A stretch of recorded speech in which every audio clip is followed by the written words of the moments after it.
move in peace, people. Keep watching your back now. Don't fall over now. Expelled from Argentina and back to his country of birth, Richard Williamson, flanked by armed police, wasn't for talking about the political and religious storm his comments about the Holocaust have created. Come on, stand by what you said. He left Heathrow for a secret location. His less than angelic departure from Buenos Aires airport follows a television interview in which his remarks were seen there as an offensive denial of the Holocaust.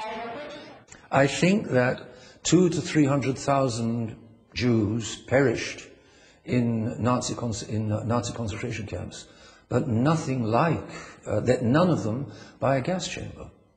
The bishop's comments have caused considerable embarrassment for the Catholic Church and the Pope, and further strained the Vatican's often difficult relations with Israel. Richard Williamson was excommunicated in 1988 when he and 3 others were made bishops in unsanctioned consecrations by an ultra-conservative archbishop. Last month they were allowed back into the church, which is now hastily distancing itself. It was to be regretted that he wasn't informed about the background of this man, and now he's made it very clear that this man cannot be readmitted as a priest or bishop in any way unless he retracts from that.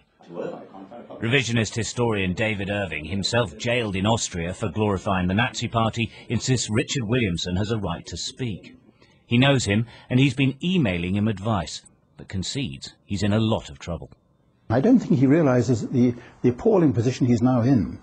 It's not just that he's being crucified by the media, but for the next 10 or 15 years, life will be very difficult for him. He will find it very difficult to go, for example, to the United States. When you've been expelled from a country, you hear a banging of doors all around I'm speaking from experience. You hear a banging of doors all around the world. Suddenly, nothing that you can't go to a Commonwealth country, you can't go to the United States. Life becomes very difficult indeed. I don't think he realises this. Some groups argue that Richard Williamson's comments, if repeated, should be acted against with the law. If he continues to express views which are denying the Holocaust and by implication promoting anti-Semitism, then the authorities need to look very carefully at that. Richard Williamson has broken no laws in Britain, but German prosecutors can act against any Holocaust denial broadcast on the internet, which his comments were.